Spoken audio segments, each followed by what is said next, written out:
Pemberitahuan tentang penghakiman hari ke-8. Pemetaan zaman hari ke-8 bagian kedua. 6 hari lamanya Tuhan Allah menciptakan langit dan bumi. Itulah waktu yang dibutuhkan Tuhan dalam menciptakan langit dan bumi. Lama sekali, ribuan bahkan jutaan tahun yang lampau. Saat ini adalah hari ke-8 dengan detail waktu jam demi jam sebagai berikut. Pagi-pagi benar, pada waktu hari sejuk, Allah memanggil Adam sebagai pekerjanya. Sebelum ada dosa, kondisi bumi seperti di surga, tidak ada bedanya, semuanya menakjubkan dan kekal. Jadi manusia sempat menikmati hal ini cukup lama. Dari hari ke-6, ada masa hari ke-7 yang begitu lama, di mana ada banyak waktu manusia itu untuk beradaptasi dan belajar banyak hal di bumi. Hingga permulaan hari ke-8, selama hadirat Allah nyata, otomatis kepuasan manusia secara lahir dan batin terpenuhi. Karena pesona dan kekaguman kepada Allah yang Maha Tinggi tidak pernah membosankan. Dan ketika manusia memakan buah itu, mengenai buah itu Allah berfirman, "Jangan kamu makan atau raba buah itu, nanti kamu mati." Maka permulaan hari ke-8 itu dimulai ketika Tuhan mulai menghitung umur mereka. Lalu Tuhan Allah menghalau manusia itu dari Taman Eden. Jadi setelah manusia jatuh dalam dosa, sisa-sisa dari keabadiannya masih menghasilkan usia hingga ratusan tahun. Inilah zaman purbakala. Pada zaman ini peradaban belum maju, masih dalam peradaban dasar, disebut juga sebagai zaman batu, dan akan terus berkembang menuju zaman logam. Peninggalan secara tulisan belum banyak, dan uang juga belum menjadi nilai tukar. Dalam Lukas 3 disebutkan zaman-zaman mereka secara urut dan terperinci. Zaman Adam, pada saat usia 130 tahun lahirlah Set. Zaman berganti. Zaman Set, pada saat usia 105 tahun lahirlah Enos. Zaman Enos, pada saat usia 90 tahun lahirlah Kenan. Zaman Kenan, pada saat usia 70 tahun lahirlah Mahalael. Zaman Mahalael, pada saat usia 65 tahun lahirlah Yared. Zaman Yared, pada saat usia 162 tahun lahirlah Henoh. Zaman Henoh, pada saat usia 65 tahun lahirlah Metusalah. Zaman Metusalah, pada saat usia 187 tahun lahirlah Lamek. Zaman Lameh, pada saat usia 182 tahun lahirlah Nuh. Zaman Nuh, pada saat usia Nuh 600 tahun air bah datang.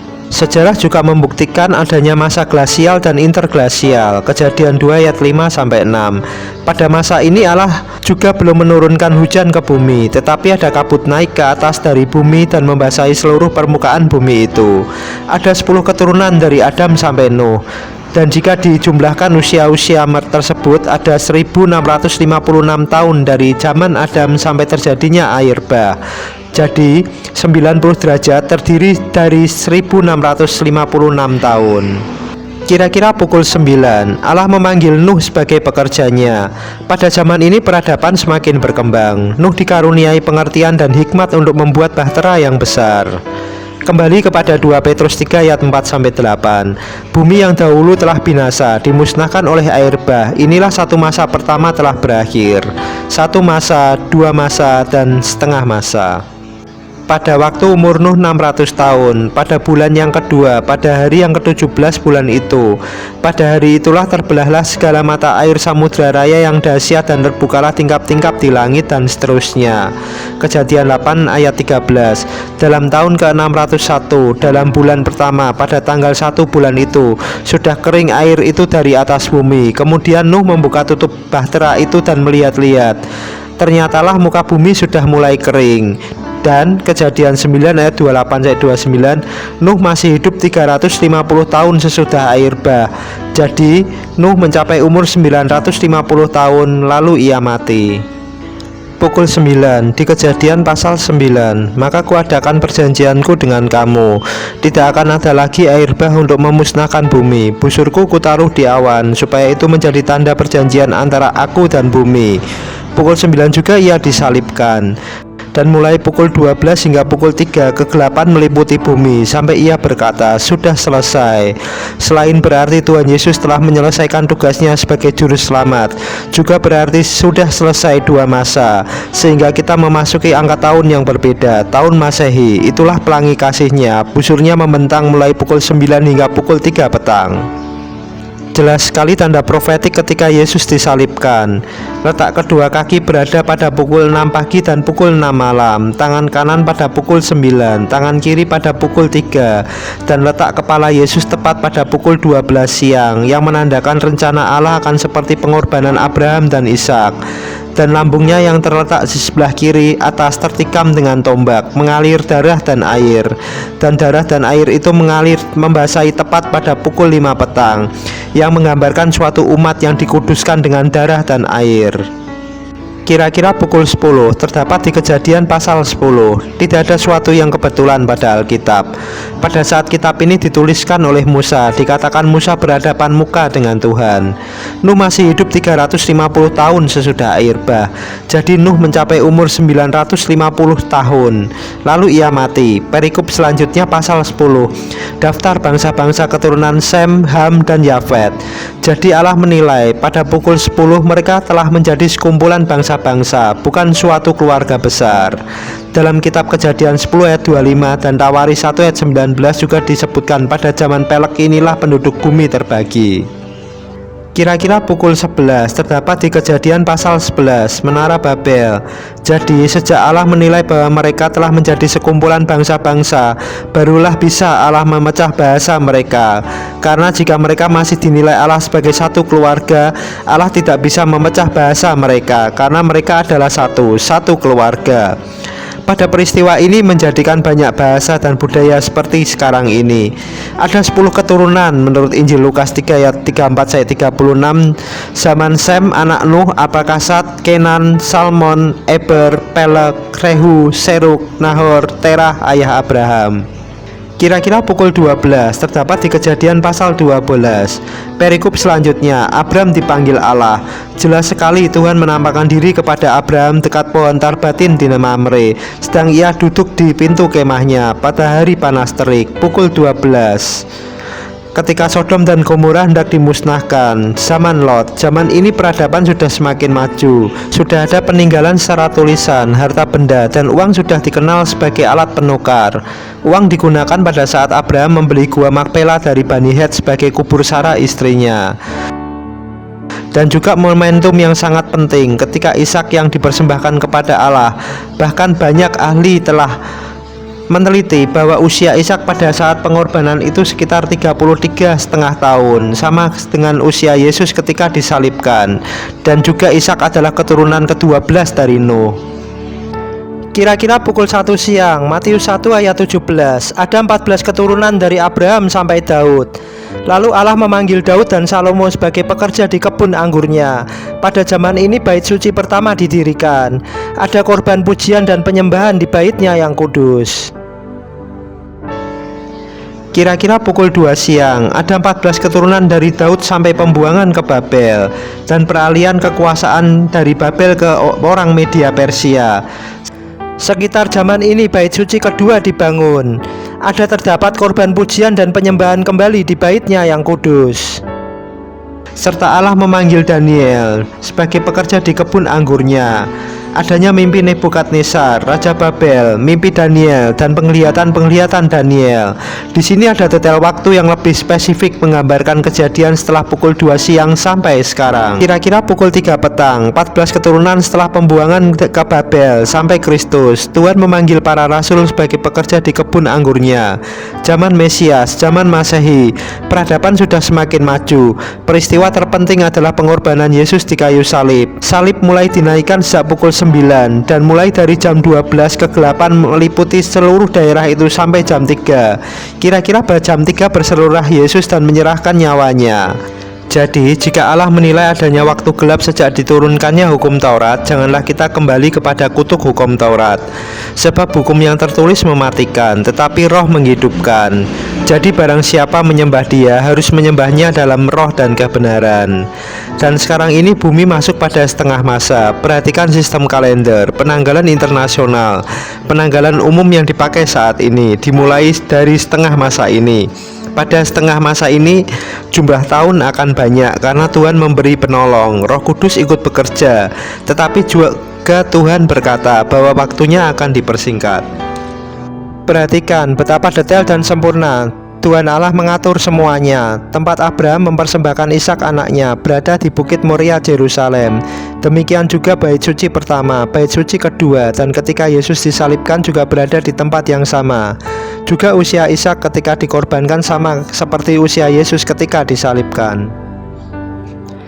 Kira-kira pukul 4 petang munculnya lambang binatang yang keempat. Daniel 7 ayat 23-24. Binatang yang keempat itu ialah kerajaan yang keempat yang akan ada di bumi, yang akan berbeda dengan segala kerajaan dan akan menelan seluruh bumi, menginjak-injaknya dan meremukannya. Ke-10 tanduk itu ialah 10 raja yang muncul dari kerajaan itu. Link pada Alkitab juga akan menuju pada kitab Wahyu 17 ayat 12-13. Dan 10 tanduk yang telah kau lihat itu adalah 10 raja yang belum mulai memerintah pada saat diterimanya penglihatan ini. Tetapi 1 jam lamanya mereka akan menerima kuasa sebagai raja bersama-sama dengan binatang itu. Mereka seia sekata, kekuatan dan kekuasaan mereka berikan kepada binatang itu. Ikutilah waktu Tuhan bagian selanjutnya. Pemetaan zaman hari ke-8, penglihatan Daniel, detail waktu pukul 2 siang, masa Sakaria 11, dan nubuatan kitab Wahyu. Kira-kira pukul 5 petang ia akan datang kembali. Jika pukul 3 petang ia diutus hanya kepada umat Israel, maka selanjutnya dari Matius pasal 20, Matius pasal 21 tertulis bahwa kebun anggurnya disewakan kepada penggarap-penggarap lain, yaitu bangsa-bangsa lain akan masuk dalam kerajaan tak tergoncangkan. Kira-kira pukul 5 petang ia akan keluar kembali, dan ia juga memilih saudara dan saya untuk bekerja di kebun anggurnya. Perhatikanlah ini adalah salah satu periode waktu yang disebutkan oleh Yesus sendiri. Ada suatu kejadian yang amat dahsyat menjelang dan puncak pukul 5 ini. Diawali dengan 10 raja yang akan memerintah selama 1 jam itu, dengan kuasa yang telah begitu besar untuk mengontrol dan mengendalikan dunia, hingga Tuhan Yesus datang kembali untuk menyelamatkan umat pilihannya dan untuk membunuh binatang itu dan seluruh pengikutnya. Daniel 2 ayat 45. Tepat seperti yang Tuanku lihat, bahwa tanpa perbuatan tangan manusia, sebuah batu terungkit lepas dari gunung dan meremukkan besi, tembaga, tanah liat, perak, dan emas itu. Allah yang maha besar telah memberitahukan kepada Tuanku Raja apa yang akan terjadi di kemudian hari. Mimpi itu adalah benar dan maknanya dapat dipercayai. Sistem penanggalan resmi yang dipakai secara luas dimulai dari tahun Masehi atau Anno Domini, tahun Tuhan telah datang dan yang akan kembali. Masehi diambil dari kata Mesias yang berarti juru selamat yang diurapi, dan tokoh yang sama yang akan mengakhiri tahun Masehi ini. Periode tahun ini akan dihitung sampai dengan masa pemusnahan besar atau Harmagedon, suatu permusnahan massal yang tidak dapat saudara dan saya bayangkan karena bumi telah rusak lakunya. Masa 1000 tahun, inilah masa yang akan terjadi setelah Harmagedon, pemusnahan besar dan dahsyat itu. 1 masa, 2 masa, dan setengah masa. Perhatikan setiap pola dari masa-masa ini berakhir. Perhitungan kalender akan dimulai dari angka 1 kembali, karena begitu hancur bumi ini. Setelah batu yang dari Tuhan meruntuhkan struktur pemerintahan, kerajaan yang tergambar dalam patung dalam mimpi Raja Nebukadnezar itu. Akan ada 1 jam terakhir, gambar yang diasir itu, suatu masa yang belum terjadi, masa 1000 tahun. Dan pada puncak pukul 6 malam akan terjadi perang Gog dan Magog. Dan setelah masa 1000 tahun itu berakhir, iblis akan dilepaskan dari penjaranya. Ia akan pergi menyesatkan bangsa-bangsa pada 4 penjuru bumi, yaitu Gog dan Magog, dan mengumpulkan mereka untuk berperang, dan jumlah mereka sama dengan banyaknya pasir di laut. Maka naiklah mereka ke seluruh daratan bumi, lalu mengepung perkemahan tentara orang-orang kudus dan kota yang dikasihi itu. Tetapi dari langit turunlah api menghanguskan mereka.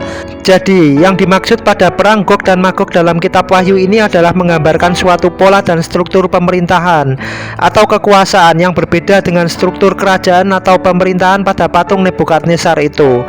Pola masa 1000 tahun ini terbagi antara orang-orang kudus yang tinggal di dalam kota kudus dan mereka yang bukan orang-orang kudus dan tidak tinggal dalam kota kudus. Kira-kira pukul 6 malam, setelah masa 1000 tahun itu berlalu, maka Tuhan itu berkata kepada mandurnya, "Panggillah pekerja-pekerja itu dan bayarkan upah mereka." Maka laut menyerahkan orang-orang mati yang ada di dalamnya, dan maut dan kerajaan maut menyerahkan orang-orang mati yang ada di dalamnya, dan mereka dihakimi masing-masing menurut perbuatannya. Inilah penghakiman terakhir. Akhir dari hari ke-8. Selepas pukul 6 malam, setelah matahari terbenam, dalam kitab Imamat disebutkan sudah memasuki hari yang baru, hari ke-9. Sehingga pada Wahyu 21 ayat 1-2 disebutkan, "Lalu aku melihat langit yang baru dan bumi yang baru, sebab langit yang pertama dan bumi yang pertama telah berlalu, dan laut pun tidak ada lagi. Dan aku melihat kota yang kudus, Yerusalem baru, turun dari surga, dari Allah, yang berhiaskan bagaikan pengantin perempuan yang berdandan untuk suaminya." Perhatikan kesesuaian hitungan dalam Daniel 9 ayat 26. Sesudah 62 kali 7 masa itu akan disingkirkan seorang yang telah diurapi, padahal tidak ada salahnya apa-apa, Mesias. Maka datanglah rakyat seorang raja memusnahkan kota dan tempat kudus itu, tetapi raja itu akan menemui ajalnya dalam air bah. Dan sampai pada akhir zaman akan ada peperangan dan pemusnahan seperti yang telah ditetapkan. 62 kali 7 masa dengan perincian sebagai berikut. Diawali dari masa atau zaman Adam adalah masa pertama. Nuh adalah keturunan ke-9 dari Adam, tetapi dari Adam sampai Nuh ada 10 masa. Dari anak Nuh, Sem sampai Terah ayah Abraham ada 10 masa. Dan ada 14 keturunan dari Abraham sampai Daud, 14 keturunan dari Daud sampai pembuangan ke Babel, dan 14 keturunan dari pembuangan ke Babel sampai Kristus. Jadi seluruhnya terdapat 10 tambah 10 tambah 14 tambah 14 tambah 14 sama dengan 62 masa, atau periode dari Adam sampai Kristus. Pengali 7 berarti penghentian, sabat, peralihan dari masa berikutnya. Jadi 62 kali 7 masa juga terdiri dari jam demi jam, yang pada tiap jamnya terdapat kejadian sangat penting bagi Tuhan dan dunia ini, dan masih terbagi lagi menjadi satu grup, dua grup, dan setengah grup, atau satu masa, dua masa, dan setengah masa. Pada masa pertama jumlah usia dari Adam sampai Nuh masih 900-an tahun. Sedangkan pada dua masa pertama, zaman Sem sampai Terah, jumlah usia mereka masih di atas 200-an tahun. Sehingga masa setelah Abraham sampai Kristus, jika dijumlahkan usia mereka mendekati atau sama dengan usia rata-rata manusia saat ini. Perhatikan perbandingan perhitungan angka tahun dengan masa seseorang. Tertulis ada 14 keturunan dari Abraham sampai Daud. Abraham berumur 100 tahun ketika Ishak lahir. Ishak berumur 60 tahun ketika mendapatkan Yakub dan Esau. Dan Yakub mencapai umur 147 tahun dan 17 tahun di tanah Mesir. Jadi ada 100 tambah 60 tambah 147 kurangi 17 sama dengan 290 tahun bapak-bapak leluhur mereka tinggal sebagai pengembara di tanah Kanaan. Dan lamanya orang Israel diam di Mesir adalah 430 tahun. Dan pada tahun ke-480 sesudah orang Israel keluar dari Mesir, Salomo mulai mendirikan bait suci. Jadi dari Abraham sampai Daud ada 290 tambah 430 tambah 480, 1200 tahun. Dan 1 jam ini setara dengan 14 keturunan. Demikian juga ada 14 keturunan dari Daud sampai pembuangan ke Babel. Dalam Tawarikh terdapat urut-urutan masa pemerintahan keturunan Daud. Jika dijumlahkan kira-kira 420 tahun. 14 keturunan juga dari pembuangan Babel sampai Kristus, sekitar 580 tahun. Sekali lagi, itulah cara menilai dan menghitung zaman. Betapa detail dan terperincinya Tuhan Allah menghitung dan mencatatkan semuanya itu. Perhatikan, jika dalam 1 jam itu dibagi menjadi 14 keturunan, maka menit demi menit hitungan Tuhan akan didapatkan. Tentu saja ada hitungan detail dan terperinci untuk masa sekarang dan masa yang akan datang. Rambut kepalamu pun terhitung semuanya. Kembali saat menjelang dan puncak pukul 5 petang akan terjadi suatu rangkaian peristiwa sangat besar dan dahsyat yang akan kembali mengubah sejarah umat manusia sejajar dengan rangkaian peristiwa dahsyat sebelumnya. akan sama seperti yang terjadi pada zaman Nuh, sejarah pukul 9. Demikian pula lah halnya kelak pada hari-hari anak manusia. Mereka makan dan minum, mereka kawin dan dikawinkan, sampai kepada hari Nuh masuk ke dalam bahtera. Lalu datanglah air bah dan membinasakan mereka semua. Demikian juga seperti yang terjadi zaman Lot, sejarah pukul 12. Mereka makan dan minum, mereka membeli dan menjual, mereka menanam dan membangun. Tetapi pada hari Lot pergi keluar dari Sodom, turunlah hujan api dan hujan belerang dari langit dan membinasakan mereka semua. Demikianlah halnya kelak pada hari di mana anak manusia menyatakan dirinya. Pada Nuh Tuhan berfirman, masuklah ke dalam bahtera itu, engkau dan seisi rumahmu, sebab engkaulah yang kulihat benar di hadapanku di antara orang zaman ini. Dan jikalau Allah tidak menyayangkan dunia purba, tetapi hanya menyelamatkan Nuh, pemberita kebenaran itu, dengan 7 orang lain, ketika ia mendatangkan air bah atas dunia orang-orang fasik. Demikian juga pada zaman Lot, Tuhan tidak akan melenyapkan orang benar bersama-sama dengan orang fasik. Inilah rangkaian peristiwa besar yang akan terjadi menjelang dan puncak pukul 5 petang. Ada penilaian Tuhan terhadap semua manusia. Masa penghakiman ini bukan penghakiman terakhir, tetapi sama seperti zaman Nuh dan seperti zaman Lot, kehidupan di bumi masih ada dan berkelanjutan hingga tiba kesudahannya pada akhir masa 1000 tahun itu. Nuh dan keluarganya, Lot dan keluarganya, orang benar diselamatkan. Ia mendatangkan penghukuman dan kebinasaan bagi orang-orang fasik. Dia akan datang kembali pada puncak pukul 5. Tetapi sejak Injil diberitakan hingga ke ujung bumi, maka dampak kejadian ini akan sampai ke seluruh bumi. Bumi itu bulat, akan ada suatu bagian tempat tepat pukul 5. Tetapi di belahan dunia yang lain bukan pukul 5. Maka pada waktu itu kalau ada 2 orang di atas satu tempat tidur malam hari, yang seorang akan dibawa dan yang lain akan ditinggalkan. Kalau ada 2 orang di ladang pagi dan siang hari, maka seorang akan dibawa dan yang lain akan ditinggalkan. Kalau ada 2 orang perempuan sedang memutar batu kilangan sore hari, yang seorang akan dibawa, yang lain akan ditinggalkan. Waktu manusia adalah 24 jam, karena manusia membutuhkan setengah dari waktu itu untuk beristirahat. Sedangkan waktu Tuhan adalah 12 jam. Yohanes 11 ayat 9. Karena Tuhan tidak terpengaruh, tidak terdampak rotasi bumi. Ikuti waktu Tuhan bagian ketiga.